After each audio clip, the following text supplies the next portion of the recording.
Operazione antiterrorismo in città. A Padova inneggiavano la Jihad, espulsi dalla polizia 2 integralisti islamici, un tunisino e un algerino radicalizzati in carcere.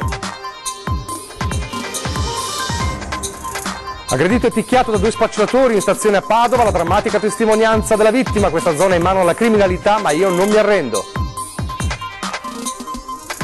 Crack BPV, sequestro conservativo di beni per 1,7 milioni di euro disposto dalla Procura di Vicenza per Gianni Zonin e altri 4 imputati. Para la farmacista vittima di una paurosa rapina a Bassano del Grappa, i banditi armati di Mannaia, caccia ai responsabili. Almeno 9 colpi messi a segno tra Padovano e Veneziano dalla banda che razziava bar e tabaccherie strisciando a terra per eludere i sensori degli allarmi. Blitz dei carabinieri per catturarli.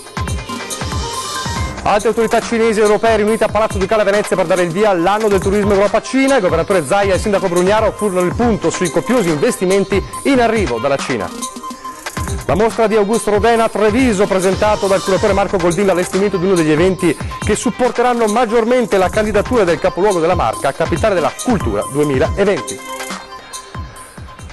Telespettatori di Antena 3, buonasera, ben ritrovati. L'edizione del Veneto dei nostri telegiornali si apre con l'allerta al terrorismo, o meglio, con una operazione antiterrorismo della polizia a Padova, che testimonia ancora una volta l'impegno delle forze dell'ordine proprio su questo fronte, ma anche l'allarme della radicalizzazione in carcere di molti stranieri, soprattutto nel carcere Due Palazzi, un allarme lanciato già qualche mese fa. Perché? Perché si erano radicalizzati in carcere gli ultimi 2 stranieri espulsi proprio in queste ore, un tunisino e un algerino. L'allarme terrorismo islamico rimane alto anche a Padova, come testimoniano le 2 espulsioni compiute nelle ultime ore dalla polizia. 2 stranieri che inneggiavano alla Jihad islamica che sono stati allontanati definitivamente dall'Italia. Il primo è un algerino 43enne, pluripregiudicato e radicalizzato, scovato in un bed and breakfast dell'Arcella, dove si era presentato con documenti falsi. Durante il periodo in carcere aveva mostrato comportamenti di radicalizzazione e proselitismo del culto islamico. Nella sua cella erano state trovate scritte inneggianti alla Jihad e disegni di ordigni. Irregolare sul territorio italiano dal 2004, è stato portato in questura e quindi accompagnato al centro di trattenimento per il rimpatrio di Brindisi in attesa della sua definitiva espulsione. Il secondo è un tunisino di 34 anni detenuto al Due Palazzi. Già da un paio d'anni aveva manifestato una tendenza al proselitismo che lo aveva fatto inserire nell'elenco dei detenuti sotto l'attenzione della Digos. In cella nascondeva disegni di una collezione d'armi. In uno era raffigurata la Torre Eiffel con alla sommità un angelo, tipico simbolo jihadista della morte. Padre di una bambina avuta con una compagna tunisina residente nell'Interland padovano, era arrivato in città nel 99 lavorando come muratore. Aveva poi collezionato una sfilza di precedenti tale da essere ritenuto persona socialmente pericolosa. L'ufficio immigrazione della questura di Padova gli aveva revocato la carta di soggiorno. Ora, prelevato dal carcere, è stato accompagnato all'aeroporto di Malpensa, da dove, scortato da poliziotti in borghese, è volato verso Tunisi. Restiamo a Padova, restiamo in città, ma per parlare di un altro tipo di criminalità. Ieri abbiamo raccontato la vicenda drammatica di un professionista padovano che è stato aggredito e picchiato nel piazzale della stazione di Padova da 2 spacciatori. Perché? Perché aveva rifiutato la droga. Ebbene, oggi abbiamo raccolto la sua drammatica testimonianza. Questi 2 magrebi, come tanti altri, sussurrano ai passanti: vuoi, cerchi, trovi. Non ci ricordiamo bene la parola perché non ci facciamo caso. Percorsi 5 metri senza alzare la testa, sentiamo urlare: italiano di merda, a cosa serve che soffi? Al suono di queste parole sono tornato indietro, li ho guardati in faccia e gli ho detto: a chi? Mezzogiorno di mercoledì, nonostante la stazione sia affollata come sempre, nessuno si accorge di quanto sta accadendo. Un'aggressione in piena regola nata da un'alzata di spalle, seguita dalla reazione di chi è stanco di far finta di niente. Io ho chiesto più di qualche volta a più di qualche persona: chiamate i carabinieri per la situazione che si stava scaldando. C'erano parecchie persone in pasticceria. Si difende il 45enne, ma loro sono in 2. E nel tentare di allontanare nuovamente questa persona, uno dei 2, l'altro è partito con un gancio.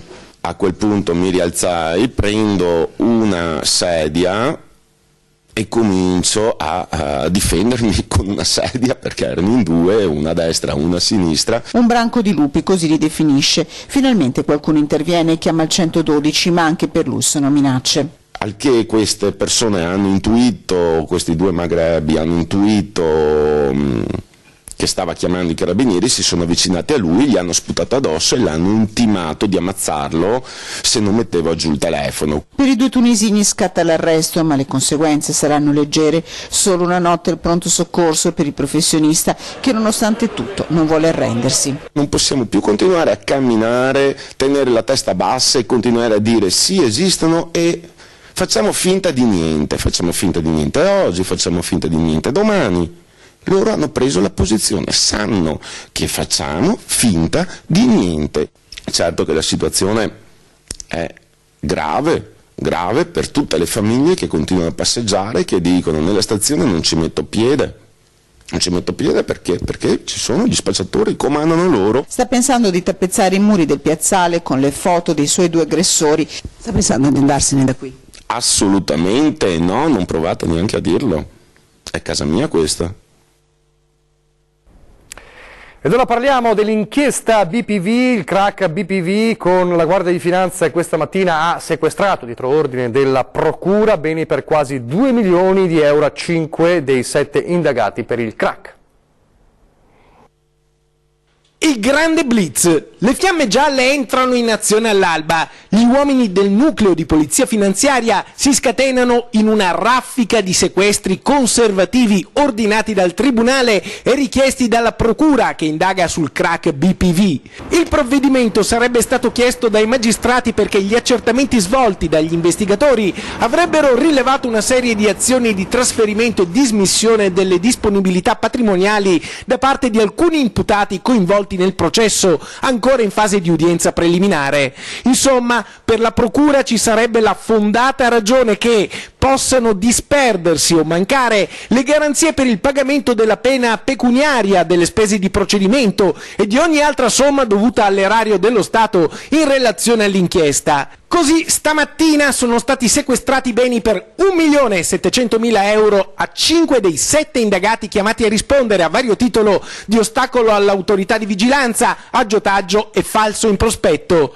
Nel mirino dell'operazione messa in atto stamattina dalla Guardia di Finanza, l'ex presidente Gianni Zonin, l'ex direttore generale Samuele Sorato e altri 3 ex manager. Ad ognuno sarebbero stati sequestrati beni per un valore di 346.000 euro. Si tratterebbe di disponibilità finanziarie detenute presso intermediari bancari, beni immobili e mobili registrati di proprietà e partecipazioni possedute in imprese. Gli uomini delle fiamme gialle sono entrati in azione in tutta Italia, da Vicenza a Milano, da Treviso, Padova e Venezia a Roma e Siena. Un blitz che lascia un'impronta e il segnale che la giustizia non si ferma, avanza velocemente e inesorabilmente. Ancora nel Vicentino, ma a Bassano del Grappa, per tornare a parlare di sicurezza e per tornare a parlare di una rapina in una farmacia con la paura della vittima titolare della farmacia che si è vista di fronte i banditi. Sentiamo la sua testimonianza. Più che coltello, una mannaia era. Sono le 18:30 di giovedì quando in due fanno irruzione nel dispensario farmaceutico di Campese, località di Bassano del Grappa. Dentro l'esercizio commerciale c'è una cliente e la dipendente, la farmacista Carmela Bisanti. I due hanno una calza calata sul volto, ci mettono poco a far capire quali siano le loro intenzioni. Mostrano il manico di una mannaia, un coltellaccio, poi si servono da soli. Loro hanno detto soltanto cacciati i soldi, non è che abbiano detto chissà che cosa, è stato tutto in un attimo. 2 persone incappucciate con la minaccia di una mannaia, mi sembrava una mannaia, e hanno minacciato, intimato di dargli soldi, e c'ero io una persona, sono andati dietro il banco, si sono prelevati i soldi dalla cassa, hanno portato via la mia borsa e anche quella della signora, la cliente che era qua con me. Raccattano i contanti ma non sono contenti, si fanno consegnare anche le borse, poi scappano con 1 migliaio di euro. Fuori c'era un complice con la macchina rivolta verso Campolongo. I residenti li seguono, ma i banditi riescono a far perdere le loro tracce, indagano i poliziotti del commissariato che dopo aver sentito la versione delle due donne hanno passato al setaccio le immagini delle telecamere di sorveglianza della Val Brenta. Le modalità e l'obiettivo scelto tracciano già un profilo chiaro della caratura criminale della gang. Difficile pensare che non abbiano commesso qualche errore. La loro identificazione potrebbe essere questione di ore.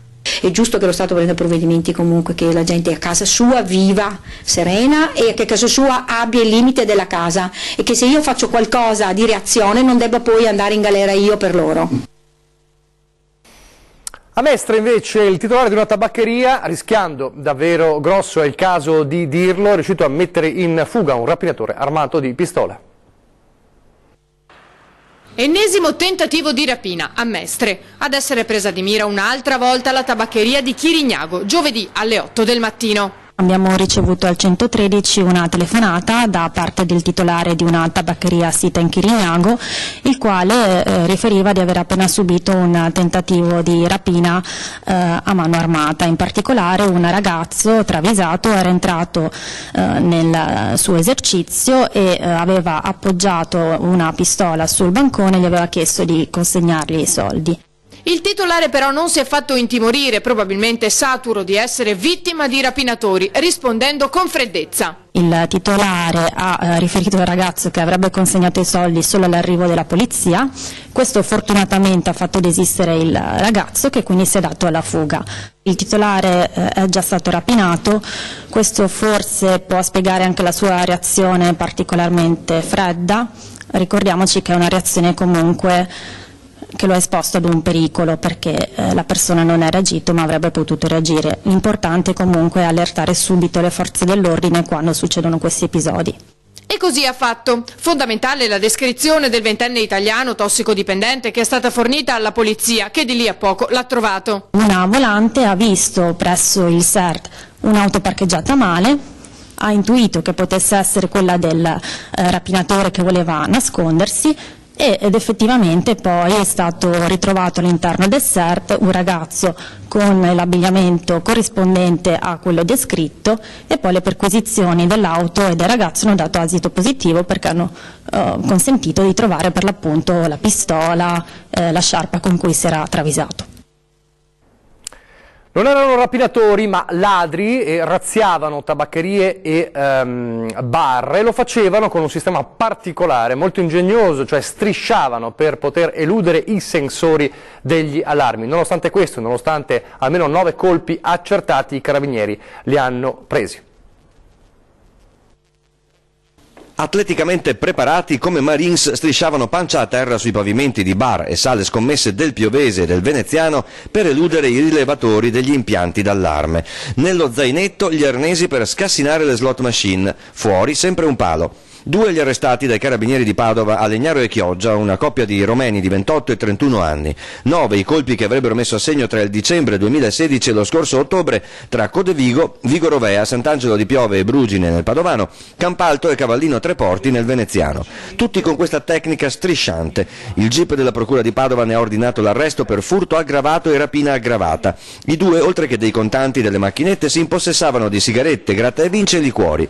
Un bottino totale di circa 50.000 euro, ma per gli esercenti derubati anche altre grane. Danni patrimoniali piuttosto rilevanti, scaturiti oltre che dall'ammontare dell'area furtiva anche dal danneggiamento delle strutture, degli infissi, ma anche dei sistemi di allarmi che venivano completamente neutralizzati. I ladri sceglievano di giorno i loro obiettivi, quindi vi entravano in piena notte, in genere tra l'1:30 e le 4:30, infrangendo porte o finestre. Dopo una serie di furti della scorsa estate, i carabinieri di Piove di Sacco e Padova hanno iniziato una serie di servizi notturni. Dopo oltre 3 mesi di accertamenti, la certezza che gli autori della serie di furti a pancia in giù erano i 2 romeni. All'alba di oggi i 2 arresti.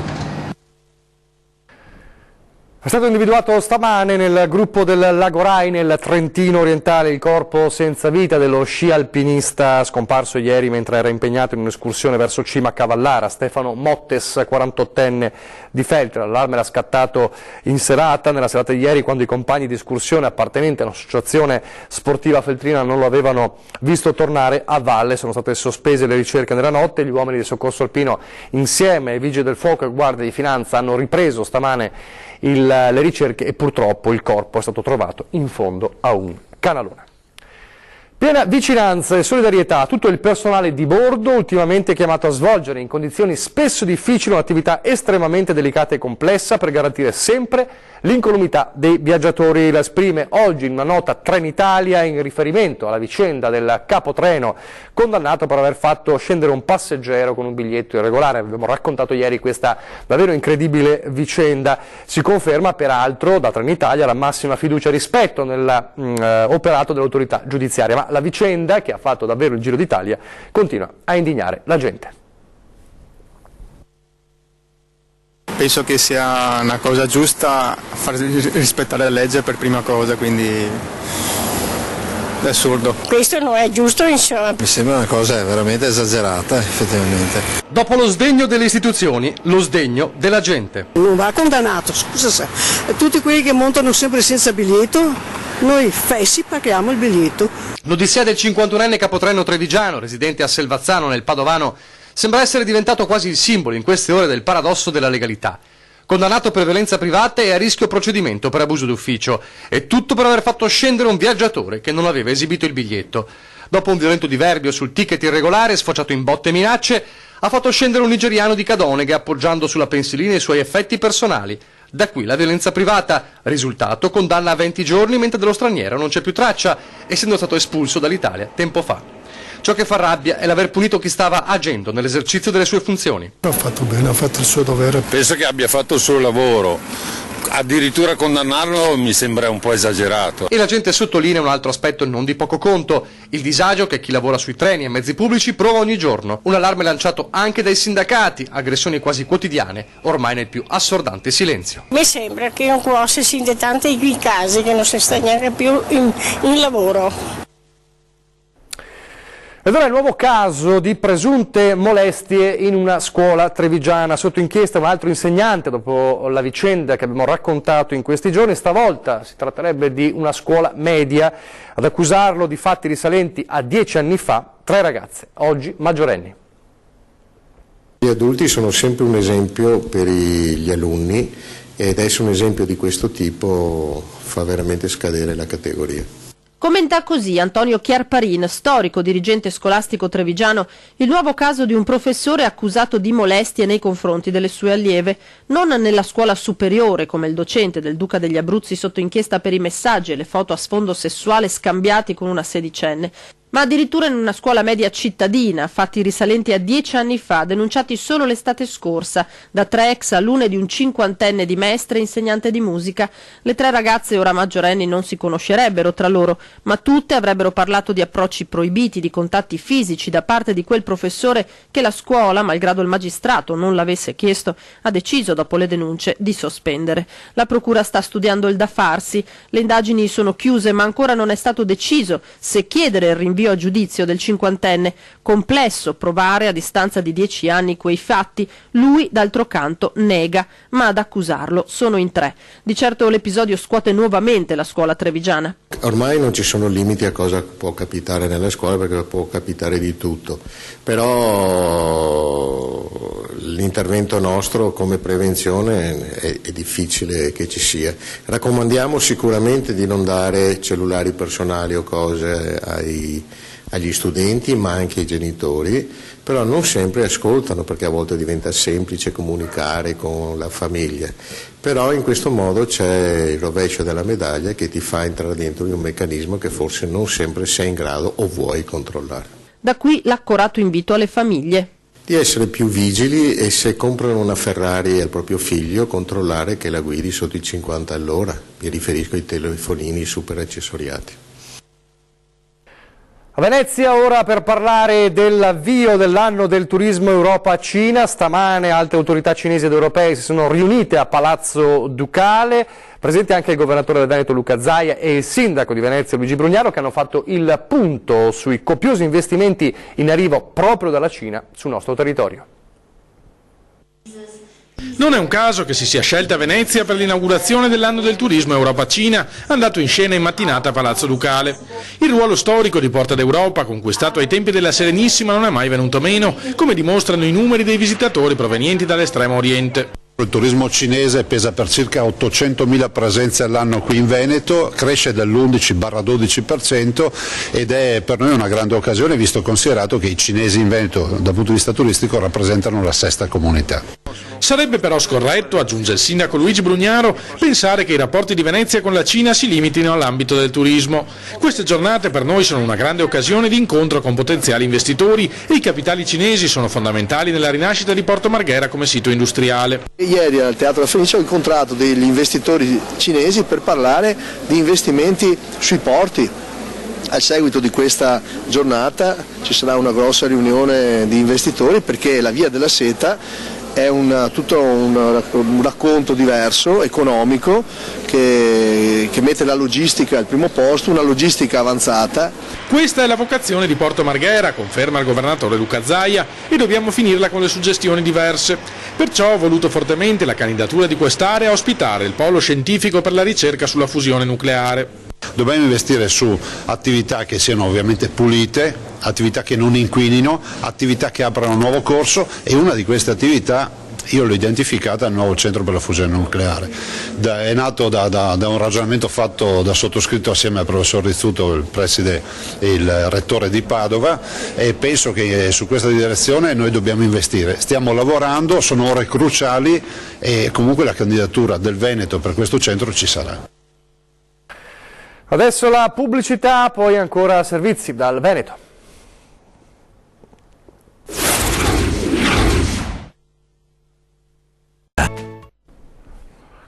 Rieccoci in studio, telegiornale del Veneto, parliamo di questi giorni surreali per il Vicenza Calcio che dopo la sentenza di fallimento vede una squadra che si prepara a tornare in campo, ma lo spirito è ovviamente molto diverso e si gioca il tutto per tutto.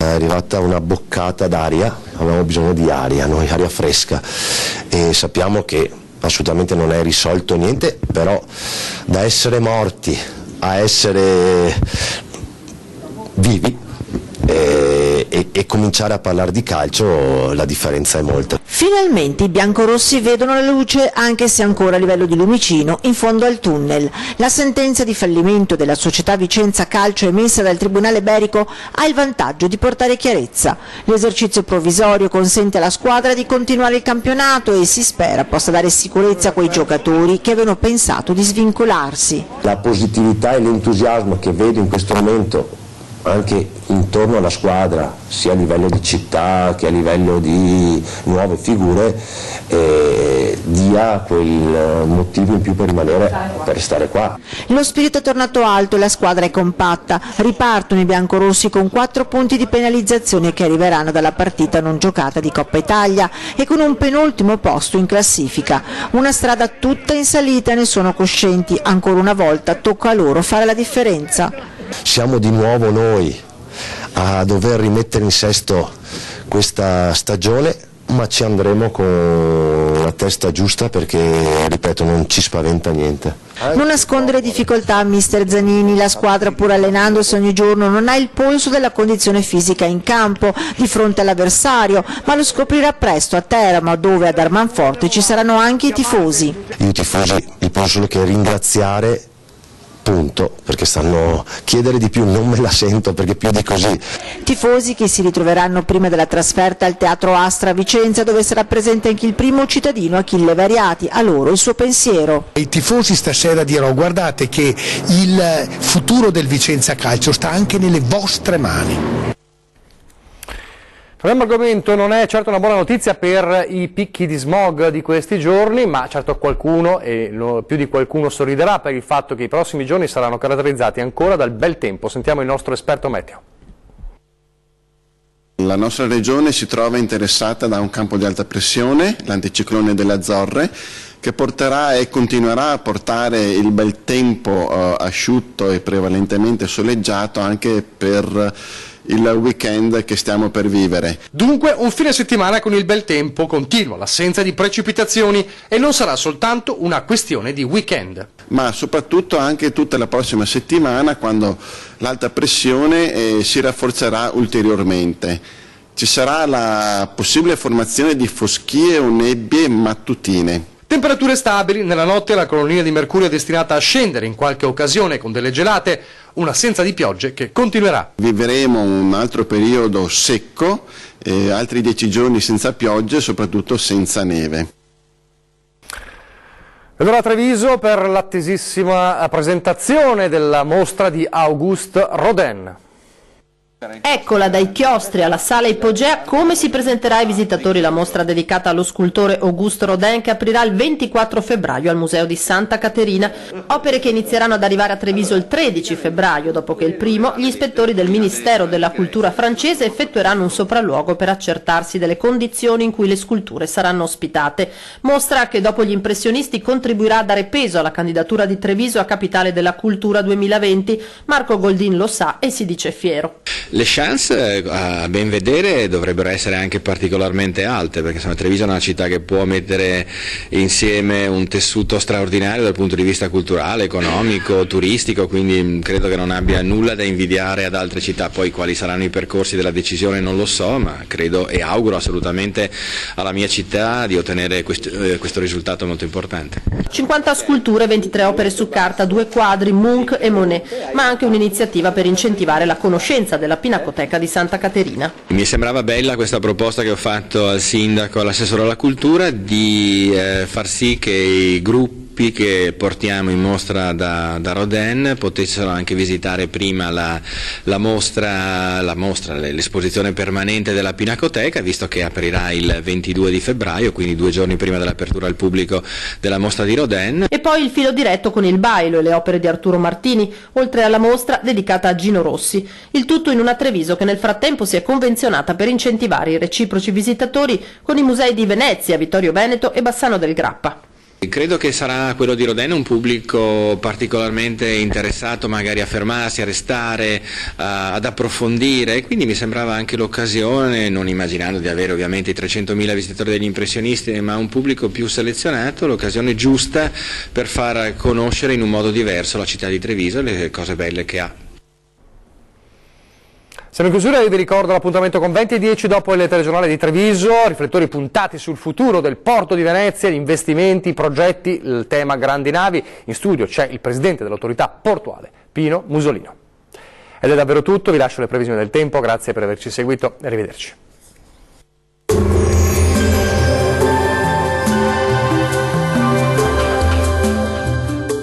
Termoidraulica Susin. Se compri una caldaia, in omaggio il condizionatore. Termoidraulica Susin a 0 branco.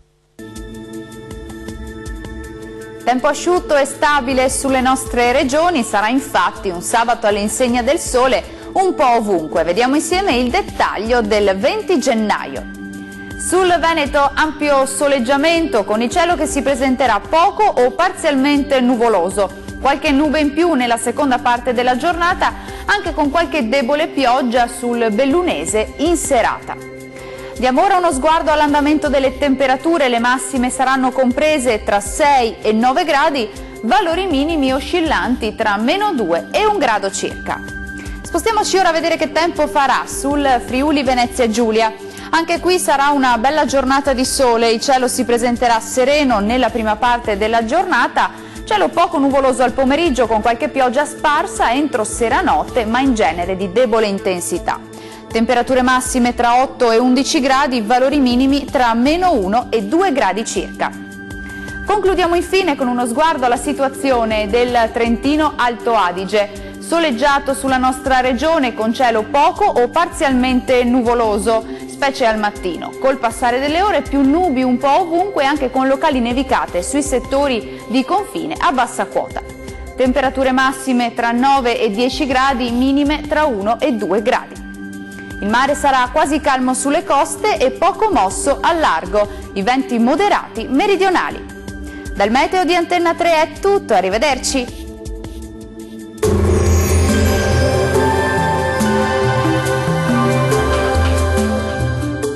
Termoidraulica Susin. Se compri una caldaia, in omaggio il condizionatore. Termoidraulica Susin a 0 branco.